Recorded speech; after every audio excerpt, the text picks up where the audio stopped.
Bueno, creo que tenemos todo. El mural, las personas, la grabación. No voy a poner el video porque eso agrega complicación a la estabilidad de la señal. Entonces, los grupos 1, 2 y 3 abordaron variaciones entre los tres regímenes de política social que identifica Filgueira en América Latina para el periodo que va desde 1920 o 30 al 80, es decir, antes de la crisis económica de los 80, en términos de resultados.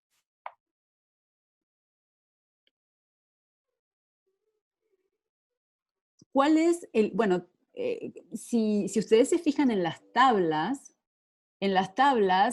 Filgueira utiliza un indicador de resultados. ¿Cuál es? Vamos a ver, vamos con el grupo 1.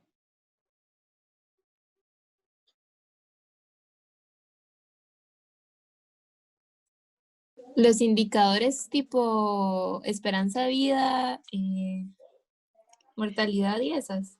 Exacto, o sea, en realidad él solo se enfoca en coberturas, en términos de resultados, como ustedes bien lo levantan en los 3 ejercicios, es decir, de las 3 dimensiones que identificamos, Sánchez Sancoche y yo, que se deben mirar para reconstruir resultados, los indicadores disponibles para ese periodo no permiten ir mucho más allá que la cobertura. Entonces, como ustedes bien señalan, lo que sí hace es manejar distintos tipos de cobertura, tanto de acceso como de acceso a ciertos beneficios específicos, ¿no? Como, por ejemplo, una vacunación. Entonces, en la versión Twitter de esta respuesta, lo que tenemos es que tenemos muy amplias coberturas en el universalismo estratificado y muy bajas coberturas en el caso del régimen de política social excluyente.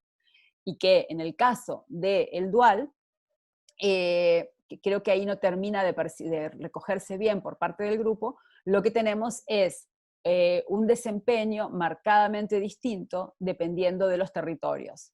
Incluso podríamos decir que el desempeño urbano en los países duales como Brasil y México es muy parecido al del universalismo estratificado, y en cambio en las zonas rurales es muy parecido al excluyente.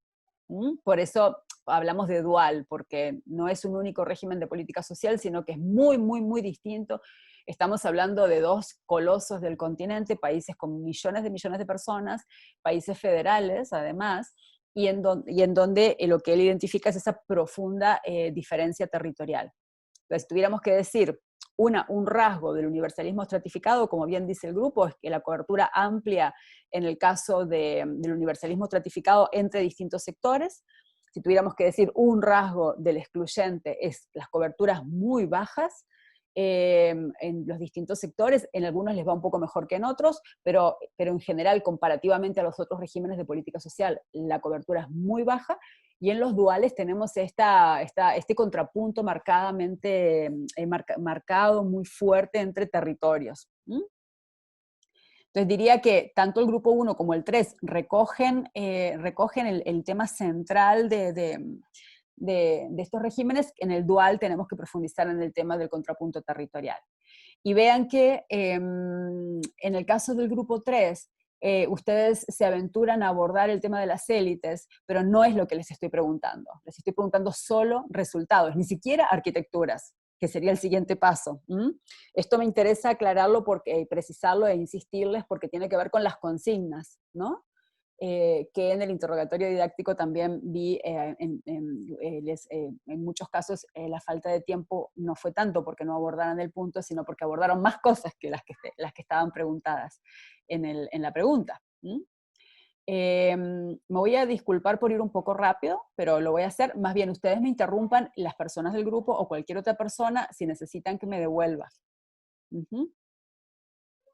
Entonces, subrayo, el único indicador que se está manejando, la única dimensión que se está manejando en el artículo es la de cobertura, y con indicadores variables por sector de política. En algunos casos, cobertura de acceso al sistema, y en otros casos, cobertura de acceso a los servicios específicos que brinda el sistema. como en el caso de las vacunaciones, que se usa como un proxy para saber si la persona tuvo acceso al sistema de salud. En el caso de las arquitecturas nos vamos a mirar instrumentos de política, ¿verdad? Si miramos las tablas, hay un indicador y muy importante que Filgueira aborda de arquitectura y que veo que no está del todo recogido, pero sí aparece aquí en el excluyente. Si ustedes van a las tablas, las personas del grupo 4 en particular, ¿cuál dirían que es el indicador ahí en las tablas de arquitectura?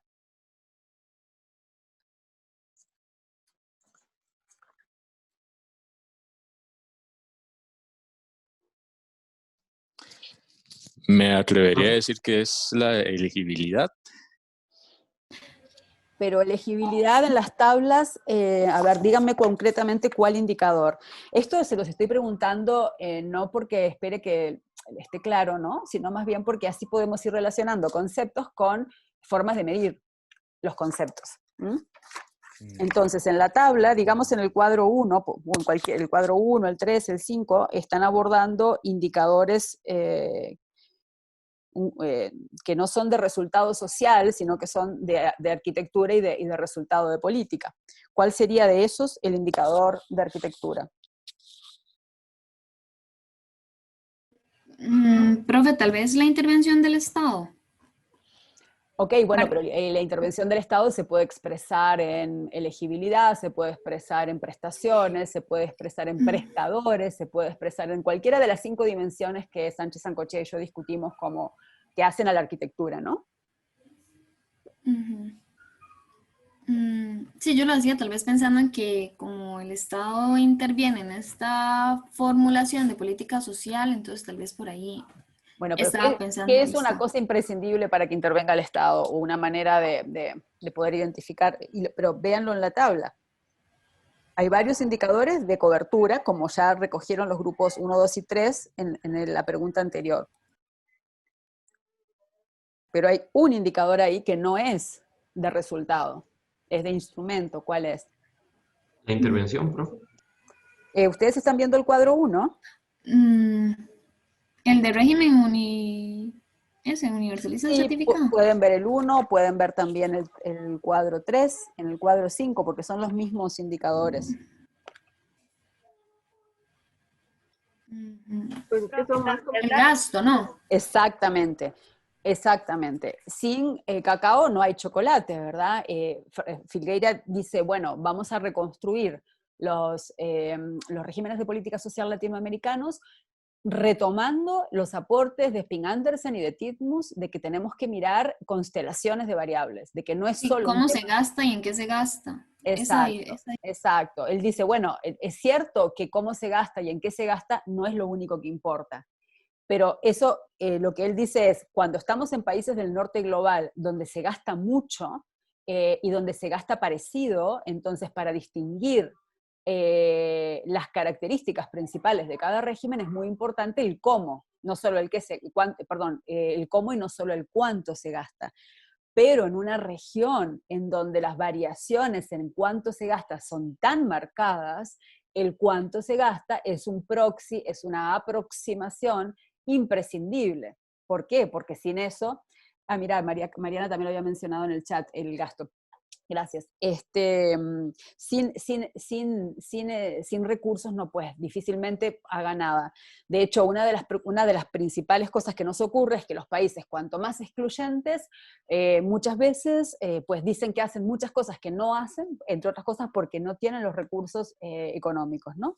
Entonces, el único indicador que está considerado en todos los cuadros es el único indicador de arquitectura, es decir, de instrumentos de política, es el del gasto. Ustedes vean que, y eso es lo que yo ocupaba aquí, ¿verdad? Si yo les pregunto qué principales diferencias hay en términos de arquitecturas, ustedes pueden decir, bueno, de los indicadores disponibles, el único que el autor presenta sistemáticamente es el de gasto, y podemos ver que en el universalismo estratificado se gasta más del 14% del Producto Interno Bruto, o sea, el que gasta menos gasta el 14%, que es Chile, en ese periodo. En cambio, En los duales, el que gasta más gasta un 10%, y en los excluyentes el que gasta más gasta 5%, y hay algunos que gastan 1.7, 2.5. Imagínense qué diferentes escenarios de vida en términos de lo que puede haber en un aula, de lo que puede haber en términos de equipamiento hospitalario, de lo que puede haber en cualquier cosa de política social que ustedes piensen, con esas variaciones respecto al esfuerzo fiscal. ¿Cuándo se mide gasto? El esfuerzo fiscal es una manera. El esfuerzo fiscal se mide como porcentaje del Producto Interno Bruto. Dicho eso, puede ser que hay productos internos brutos muy pequeños, por ejemplo, el de Nicaragua es pequeño, entonces puede ser que dos países gastan en la misma proporción del PIB, pero si el PIB es muy distinto, uno gasta un montón y otro gasta muy poco. Entonces, normalmente este indicador se combina con otro, que es el per cápita, cuánto invierte un Estado por persona, en salud, en educación, en seguridad social, en lo que sea. Porque dependiendo de cuántos recursos haya disponibles en promedio, pues habrá mayor suficiencia o menor. Y luego hay otros indicadores, como por ejemplo si se distribuye mejor o peor, porque puede ser que gasta mucho, pero gastan muy poca gente, ¿verdad? Entonces, este es solo un indicador, pero en este caso es el único que tenemos disponible para ese periodo, para una buena cantidad de países. Normalmente, los países con mejor desempeño, históricamente han tenido mejores indicadores, y los con peor desempeño, peores indicadores. Entonces, por eso mucha de esta literatura muchas veces termina enfocándose en los países con mayor desarrollo relativo. Pero una ventaja del trabajo de Filgueira es que hace un gran esfuerzo para mirar a Guatemala, Nicaragua, El Salvador, República Dominicana, Ecuador, Paraguay, que son países que no pertenecen al mejor de los mundos latinoamericanos. Ok. ¿Está claro este punto? Sí, profe. Ok, excelente. Entonces, para terminar con el trabajo de los grupos, nos movíamos. Vean que estoy retomando las categorías que usamos desde la sesión 2, ¿no? De resultados, de arquitecturas y de factores explicativos o determinantes. Entonces, en las lecturas, tanto de Pribel como de Antía, se discuten factores económicos y políticos. O sea, ¿por qué? ¿Qué es que al poder político guatemalteco pues no le ha dado la gana construir política social, ¿verdad? O pues no ha habido interés. Bueno, pues esa sería una respuesta que podría ser, pero entonces la respuesta sería ¿por qué?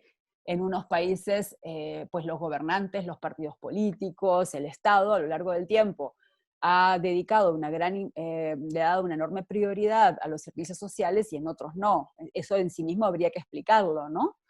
Entonces, la literatura mira tanto factores económicos como políticos. Entonces, bueno, el nivel de desarrollo económico e industrialización que menciona el grupo 5, pues va muy bien encaminado, porque dijimos que en este periodo tiene una gran importancia en la incorporación laboral.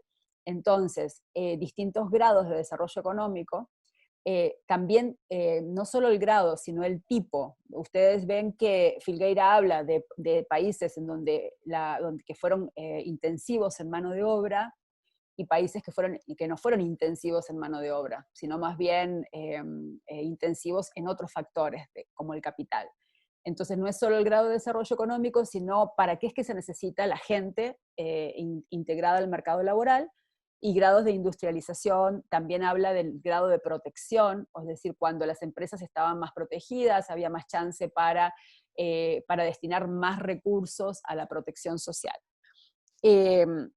Lo que me gustaría, este es un tema amplio, pero a mí lo que me gustaría que ustedes se queden, pues, que ustedes se queden con la idea de que hay dos maneras muy directas en las que la economía incide en la incorporación social a través de servicios sociales.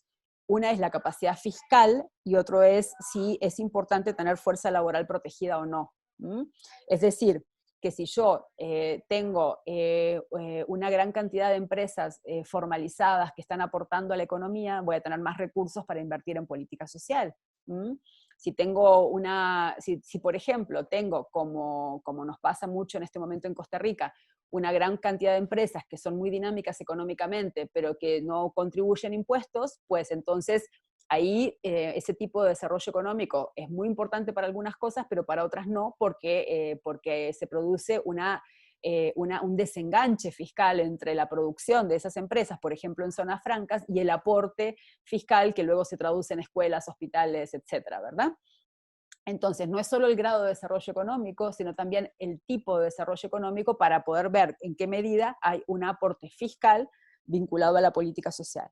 Y el otro punto tiene que ver con si importa la fuerza laboral protegida. Por ejemplo, si yo tengo un desarrollo económico basado en mano de obra barata, pues no me va a importar tanto que la gente se muera pronto o que haya una mortalidad infantil muy grande. Pero si yo tengo poca fuerza de trabajo y la tengo que cuidar, que es uno de los puntos que hace Filgueira para esta etapa, hay países que necesitan una reducción de la mortalidad infantil, o sea, no es solamente un tema de buena voluntad y de derechos humanos per se, también es que el sistema económico necesita de esa fuerza de trabajo y necesita cuidarla.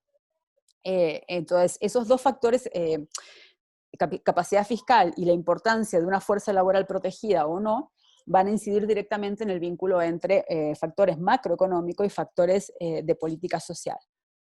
¿Sí? Y ahora vuelvo sobre el resumen de estos puntos, pero junto con esto, como lo abordó el grupo 6, hay factores de índole política, ¿no? O sea, las autoras y autores hablan de la democracia como una condición para la competencia electoral. Entonces la competencia electoral pues puede generar incentivos para que partidos de izquierda, de centro, de derecha quieran hacer cosas que la gente está necesitando en materia social. Pero también la literatura dice que cuando hay competencia electoral hay más espacio para partidos pro gasto, como los partidos de centro-izquierda e izquierda, y también más posibilidad de la organización del trabajo para demandar protección. Por ejemplo, Filgueira distingue claramente entre países con universalismo estratificado, donde la organización sindical fue fuerte y autónoma, de países que Priebel identifica duales, donde hubo organización sindical fuerte pero cooptada por partidos políticos en el gobierno, y entonces a veces demandaba y a veces no demandaba, dependiendo de quién estuviera pues en el gobierno. Entonces, podemos identificar entre los factores políticos tanto la dimensión político-partidaria y cómo estos partidos llegan al gobierno y qué hacen con su poder político, como lo que se demanda desde la sociedad civil. ¿Sí? En la línea pues, de lo que planteó el grupo, me parece que está muy bien. ¿Tienen algún comentario aquí?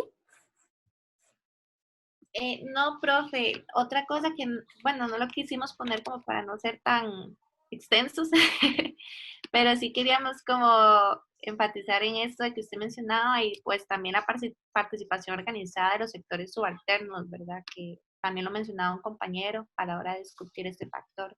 Claro, eso es clave. ¿Por qué? Porque el resumen que hace Antía del trabajo de Jennifer Priebel en esto es muy útil, porque ella dice, identifica los factores de desarrollo económico e industrialización que mencionó el grupo 5, y las variables que asume, los valores que asume esa variable es alto, intermedio y bajo, ¿sí? Pero luego también identifica la movilización popular, y las variables los valores de la variable son alta, variable o inexistente, autónoma, cooptada y pues básicamente exterminada, ¿no? O sea, como que son dos cosas, el grado de movilización popular y qué hace el Estado con esa movilización popular. Si la deja ser autónomamente, si la deja ser pero cooptada, si alterna entre dejarla ser y reprimirla, o si la reprime. Por ejemplo, el caso de El Salvador en 1932. Hay un levantamiento indígena organizado muy potente, que es indígena, pero es obrero también, ¿no? Bueno, obrero no, pero digamos que vinculado a la gente que trabaja en la agricultura, ¿no? Pero ese movimiento es exterminado, físicamente exterminado. Tan exterminado que se eliminó la noción de indígena del país, o sea, la población siguió teniendo rasgos indígenas, pero se eliminó el concepto, la identidad. Entonces, los países con historias de exclusión, que llegan a 1980 con régimen de política social excluyente, son países donde no hubo movilización popular, no porque no la hubo per se, sino porque se eliminó. Cierto, había baja industrialización y por lo tanto la población estaba más dispersa y tenían unas condiciones distintas para organizarse que la población urbana en países con mayor urbanización relativa como, no sé, Argentina en Buenos Aires, Uruguay en Montevideo en Uruguay, México, ¿sí? Pero se combinaba que había baja industrialización con una respuesta estatal de represión y de eliminación del actor subalterno. Entonces, en ese caso, el Estado se vuelve más en la noción marxista de un Estado que sirve los intereses pues de la clase económica alta y no mucho más, ¿no? Mientras que en los otros escenarios, en el caso del universalismo estratificado de Filgueira, el Estado busca apoyo popular, o sea, le interesa expandir las demandas, atender demandas sociales porque busca apoyo popular. En el caso de los duales, busca control popular, no sé, pensemos en el peronismo, pensemos en el PRI. En el caso intermedio, digamos, porque aquí los excluyentes de Filgueira, para Prible se abren en dos grupos. Entonces, porque ahí para Filgueira hay 11 países, son muchos países y son heterogéneos, entonces lo de Filgueira fue un primer acercamiento a ese grupo. Pero luego otras tipologías, como la de Prible, distinguen las economías políticas de estos dos grupos. Entonces, Colombia, Perú, Ecuador tienen momentos de muchísima movilización popular, seguidos por momentos de severa represión, mientras que otros países son más consistentemente represores durante todo ese periodo. ¿Sí?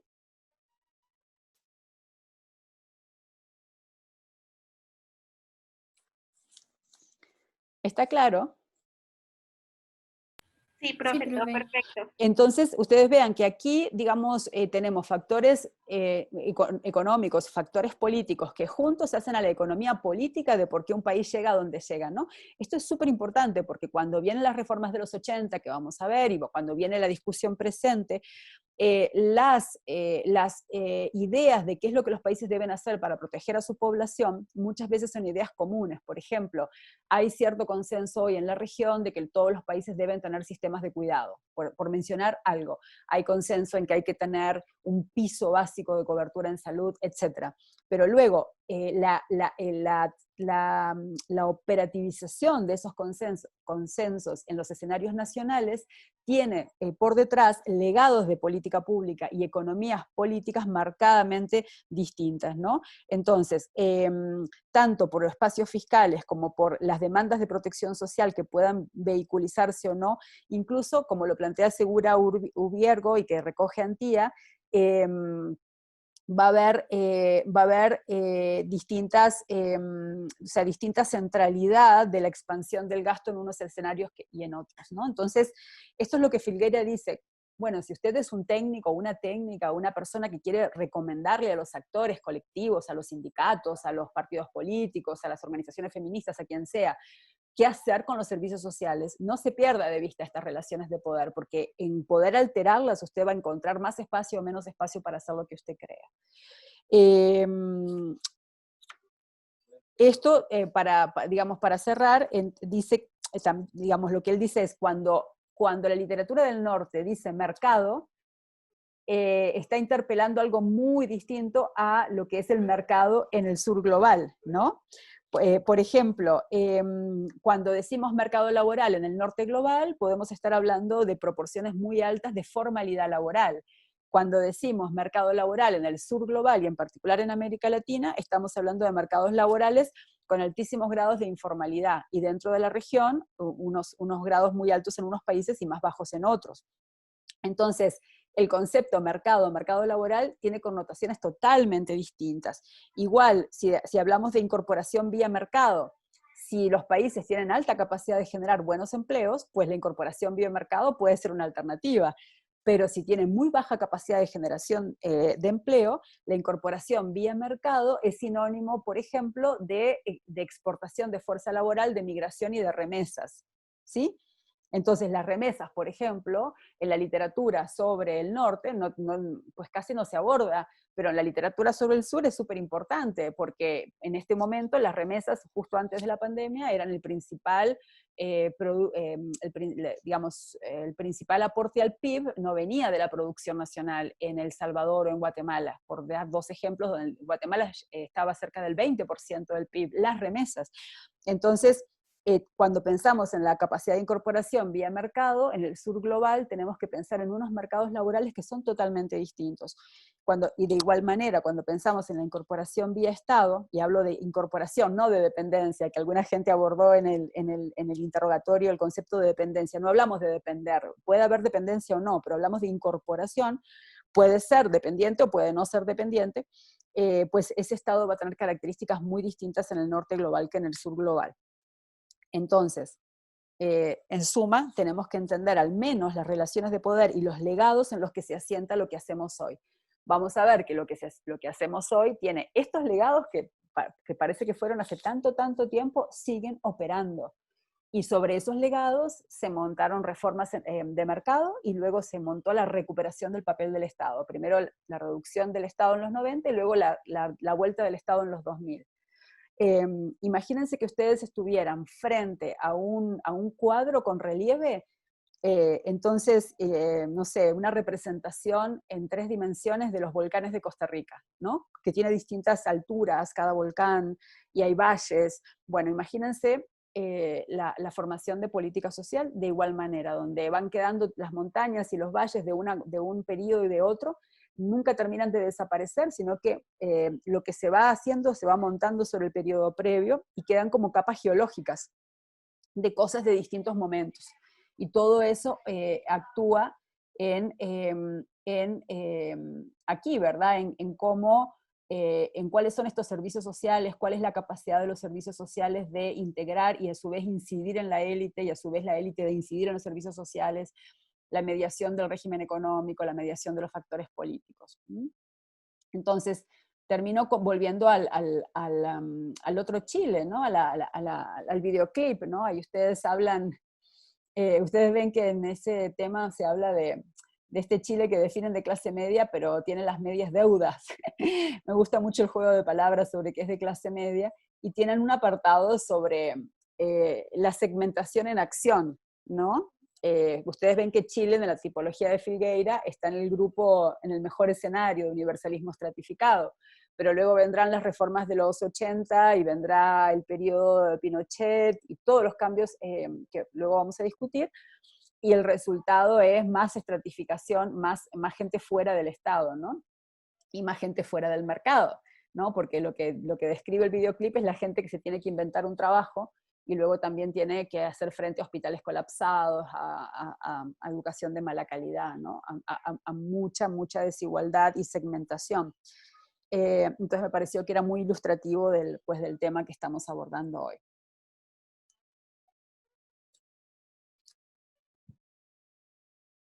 Aquí voy a dejar de grabar.